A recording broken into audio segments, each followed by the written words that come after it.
Hi friends, commerce study പോയിന്റിലേക്ക് എല്ലാവർക്കും സ്വാഗതം.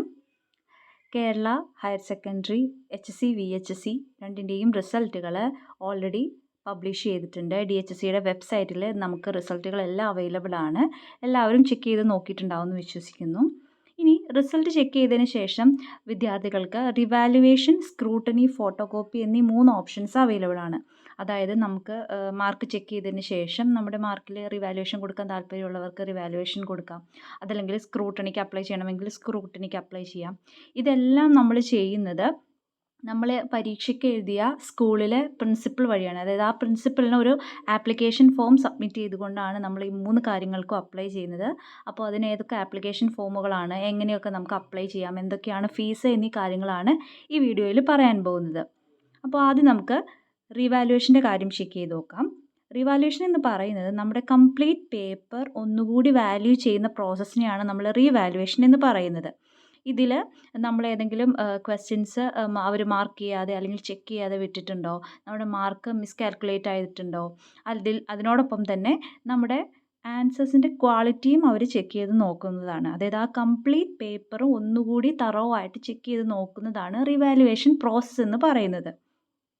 ഇതിന് പെർ പേപ്പർ 500 രൂപയാണ്. അതായത് ഒരു പേപ്പറിനാണ് നിങ്ങൾ റിവാലുവേഷന് കൊടുക്കുന്നതെങ്കിൽ അതിന് 500 രൂപയും, 2 പേപ്പറാണെങ്കിൽ 1000 രൂപ, അങ്ങനെയാണ് ഇതിൻ്റെ ഫീസ് വരുന്നത്. ഇതിനൊരു കൃത്യമായിട്ടുള്ള ആപ്ലിക്കേഷൻ ഫോമുണ്ട്.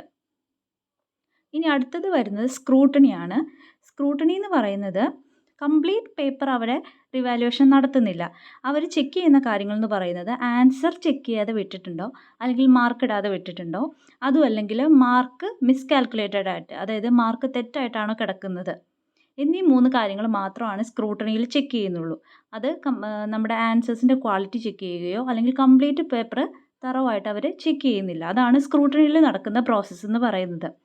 സ്ക്രൂട്ടണിയുടെ ഫീസ് എന്ന് പറയുന്നത് പെർ പേപ്പർ 100 രൂപയാണ്. അതായത് ഒരു പേപ്പറിന് 100 രൂപ, 2 പേപ്പറാണെങ്കിൽ 200 രൂപ, അങ്ങനെയാണ് ഫീസ് വരുന്നത്. ഇനി ഫോട്ടോകോപ്പി എന്ന് പറയുന്ന എല്ലാവർക്കും അറിയാം. നമ്മുടെ ആൻസർ ഷീറ്റിൻ്റെ ഫോട്ടോകോപ്പി നമുക്ക് പോസ്റ്റലായിട്ട് അയച്ചു തരുന്നതാണ്. അതിന് പെർ പേപ്പർ 300 റുപ്പീസാണ് ഫീസ് വരുന്നത്. ഇതിന് 3നും സെപ്പറേറ്റ് ആപ്ലിക്കേഷൻ ഫോമുകളാണ് വരുന്നത്.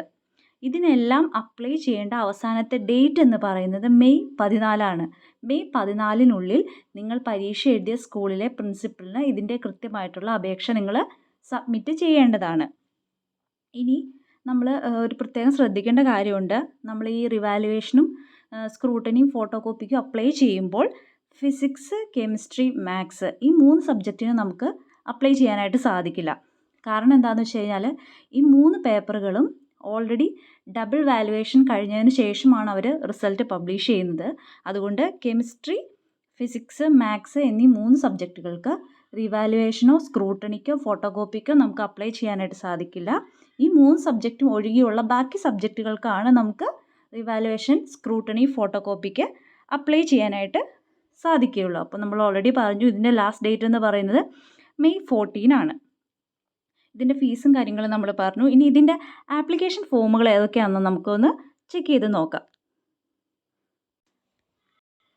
ഇതാണ് നമ്മുടെ റിവാലുവേഷന് കൊടുക്കുന്നതിൻ്റെ ആപ്ലിക്കേഷൻ ഫോം എന്ന് പറയുന്നത്. അപ്പോൾ അതിൽ ആദ്യം തന്നെ കൊടുക്കുന്നത് ഡീറ്റെയിൽസ് ഓഫ് ഫീ റിമിറ്റഡ്. നമ്മൾ ഫീ അടയ്ക്കേണ്ടത് ട്രഷറി വഴിയാണ്, ചെല്ലാൻ വഴിയാണ്. അപ്പോൾ ആ ചെല്ലാൻ ഒരു നമ്പർ ഉണ്ടാകും. നമ്മൾ എന്നാണ് ഫീ അടയ്ക്കുന്നത് ആ ഡേറ്റ് ഉണ്ടാകും, അത് നമ്മൾ കൊടുക്കണം. അതുപോലെ തന്നെ ഏത് ട്രഷറിയിലാണ് നമ്മൾ ഫീ അടയ്ക്കുന്നത് എന്നുള്ളത് അവിടെ അതും ഉണ്ടാകും. പിന്നെ എമൗണ്ട് റിമിറ്റഡ്, നമ്മൾ എത്ര രൂപയാണോ അടയ്ക്കുന്നത് ആ രൂപയും. പിന്നെ നെയിം ഓഫ് ദ കാൻഡിഡേറ്റ് ആണ്, അത് ബ്ലോക്ക് ലെറ്റേഴ്സിലാണ് എഴുതേണ്ടത്. പിന്നെ നമ്മുടെ രജിസ്റ്റർ നമ്പർ, സ്കൂൾ കോഡ്, പിന്നെ നമ്മൾ എക്സാമിനേഷൻ എഴുതിയ സെൻറ്റർ, അതിൻ്റെ പേര്, ഇത്രയും ഡീറ്റെയിൽസ് കൊടുക്കണം. പിന്നെ റവന്യൂ ഡിസ്ട്രിക്റ്റ് ഏതാണ്, പിന്നെ നമ്മുടെ ഏതൊക്കെ പേപ്പറിനാണ് നമ്മൾ കൊടുക്കേണ്ടത്, റിവാലുവേഷന് കൊടുക്കേണ്ടത് എന്നതിൻ്റെ ഡീറ്റെയിൽസ് ആണ്. അപ്പോൾ നിങ്ങൾ എത്ര പേപ്പറിന് കൊടുക്കുന്നുണ്ടോ അത്രയും നമുക്ക് അവിടെ എൻ്റർ ചെയ്ത ഡീറ്റെയിൽസ് കൊടുക്കാവുന്നതാണ്. അതിനോടൊപ്പം തന്നെ നിങ്ങൾക്ക് ഇപ്പോൾ കിട്ടിയിരിക്കുന്ന സ്കോറും അവിടെ കൊടുക്കേണ്ടതാണ്. പിന്നെ whether copy of the mark list is enclosed, നമ്മുടെ മാർക്ക് ലിസ്റ്റിൻ്റെ കോപ്പി ഇതിനോടൊപ്പം തന്നെ നിങ്ങൾ അയക്കുന്നുണ്ടോ എന്നുള്ളതാണ്. ഉണ്ടെങ്കിൽ ഉണ്ട്, എസ് എന്ന് കൊടുക്കുക, ഇല്ലെങ്കിൽ നോ എന്ന് കൊടുക്കുക. പിന്നെ സ്ക്രൂട്ടണിക്കും അപ്ലൈ ചെയ്തിട്ടുണ്ടോ എന്ന് ചോദിക്കുന്നുണ്ട്. അപ്പോൾ നമ്മൾ പറഞ്ഞു ഓൾറെഡി രണ്ടിനും 2 ആപ്ലിക്കേഷനാണ്. രണ്ടിനും അപ്ലൈ ചെയ്യേണ്ടവർക്ക് രണ്ടിനും അപ്ലൈ ചെയ്യാം. നമ്മൾ സെപ്പറേറ്റ് ആയിട്ട് ഫീ അടച്ചാൽ മതി, സെപ്പറേറ്റ് ആയിട്ട് അപ്ലൈ ചെയ്താൽ മതി. അപ്പോൾ സ്ക്രൂട്ടണിക്ക് അപ്ലൈ ചെയ്തിട്ടുണ്ടെങ്കിൽ എസ് കൊടുക്കുക, ഇല്ലെങ്കിൽ നോ കൊടുക്കുക. പിന്നെ നമ്മുടെ അഡ്രസ്സ്, നമ്മൾ അവർക്ക് നമ്മുടെ ഈ റിവാലുവേഷൻ കൊടുത്തു കഴിയുമ്പോൾ എന്തെങ്കിലും കമ്മ്യൂണിക്കേറ്റ് ചെയ്യാനായിട്ട് എന്തെങ്കിലും കാര്യങ്ങളുണ്ടെങ്കിൽ അവർ ഏത് അഡ്രസ്സ് വഴിയാണ് കമ്മ്യൂണിക്കേറ്റ് ചെയ്യേണ്ടതാണ്. അപ്പോൾ നമ്മുടെ പെർമനൻ്റ് അഡ്രസ്സ് കൊടുക്കുക, അതും ബ്ലോക്ക് ലെറ്റേഴ്സിലാണ് കൊടുക്കേണ്ടത്. പിന്നെ പ്ലേസ്, ഡേറ്റ്, കാൻഡിഡേറ്റിൻ്റെ സിഗ്നേച്ചർ, ഇത്രയും കാര്യങ്ങൾ ചെയ്യേണ്ടതാണ്. ഇതാണ് സ്ക്രൂട്ടണിയുടെ വരുന്ന ആപ്ലിക്കേഷൻ ഫോം എന്ന് പറയുന്നത്. നമ്മൾ ആദ്യം പറഞ്ഞ പോലെ തന്നെ ഡീറ്റെയിൽസ് ആണ് ഇവിടെ എൻ്റർ ചെയ്യുന്നത്. ഫീ റെമിറ്റ് ചെയ്തതിൻ്റെ ഡീറ്റെയിൽസ് എല്ലാം എൻ്റർ ചെയ്യണം. കാൻഡിഡേറ്റിൻ്റെ name, register number, school code, centre name, revenue district, നമ്മൾ ഏതൊക്കെ പേപ്പറിനാണ് നോക്കുന്നത്, പിന്നെ അതുപോലെ തന്നെ മാർക്ക് ലിസ്റ്റ് എൻക്ലോസ് ചെയ്തിട്ടുണ്ടോ. പിന്നെ ഇവിടെ ഒരു വ്യത്യാസം വരുന്നത്, ഇത് സ്ക്രൂട്ടണിയുടെ ആപ്ലിക്കേഷൻ ഫോം ആയതുകൊണ്ട് അവർ റിവാലുവേഷനും അപ്ലൈ ചെയ്തിട്ടുണ്ടോ എന്ന് ചോദിക്കുന്നുണ്ട്. റിവാലുവേഷൻ അപ്ലൈ ചെയ്യുന്നവരാണെങ്കിൽ എസ് കൊടുക്കുക, ഇല്ലെങ്കിൽ നോ കൊടുക്കുക. പിന്നെ അതുപോലെ തന്നെ അഡ്രസ്സ് കാര്യങ്ങൾ, സിഗ്നേച്ചർ, പ്ലേസ്, ഡേറ്റ്, ഇതൊക്കെ സെയിം ആണ്. ജസ്റ്റ് ആ റിവാലുവേഷൻ്റെയും സ്ക്രൂട്ടണിയുടെയും കാര്യം മാത്രമാണ് ചേഞ്ച് ഉള്ളത്. ഇത് ഫോട്ടോ കോപ്പിയുടെ ആപ്ലിക്കേഷൻ ഫോമാണ്. ഡീറ്റെയിൽസ് കൊടുക്കേണ്ടതൊക്കെ സെയിം തന്നെയാണ്. നമ്മൾ ആദ്യം പറഞ്ഞിട്ടുള്ള എല്ലാ കാര്യങ്ങളും തന്നെ സെയിം ആണ് ഇവിടെ റിപ്പീറ്റ് ചെയ്തിരിക്കുന്നത്. പിന്നെ ഇവിടെ നമ്മൾ മാർക്ക് ലിസ്റ്റ് എൻക്ലോസ് ചെയ്തിട്ടുണ്ടോ അല്ലെങ്കിൽ റിവാലുവേഷനോ സ്ക്രൂട്ടണിക്കോ കൊടുത്തിട്ടുണ്ടോ എന്നൊരു ക്വസ്റ്റ്യൻ ഇല്ല.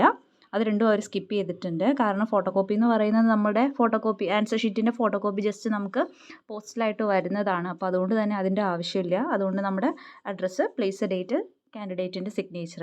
പിന്നെ ഈ ഫോമുകളുടെ എല്ലാത്തിൻ്റെ അവസാനവും നമ്മുടെ കൺസേൺ പ്രിൻസിപ്പളിന് ഈ ആപ്ലിക്കേഷൻ സബ്മിറ്റ് ചെയ്യണം. അല്ലാതെ പോസ്റ്റലായിട്ടോ ഓൺലൈനായിട്ടോ ഒന്നും അല്ല ഇത് ചെയ്യേണ്ടത്. നമ്മൾ എക്സാം എഴുതിയ സെൻറ്റർ, സ്കൂളിലെ പ്രിൻസിപ്പളിനാണ് നമ്മൾ നമ്മുടെ ആപ്ലിക്കേഷൻ ഫോം സബ്മിറ്റ് ചെയ്യേണ്ടത്. അതും ലാസ്റ്റ് ഡേറ്റിന് മുമ്പ് തന്നെ സബ്മിറ്റ് ചെയ്യണമെന്ന് പ്രത്യേകം അവർ എടുത്ത് പറഞ്ഞിട്ടുണ്ട്. അപ്പോൾ ഇത്രയും കാര്യങ്ങളാണ് നമുക്ക് റിവാലുവേഷനും സ്ക്രൂട്ടണിയിലും ഫോട്ടോ കോപ്പിയിലും ശ്രദ്ധിക്കാനായിട്ടുള്ളത്.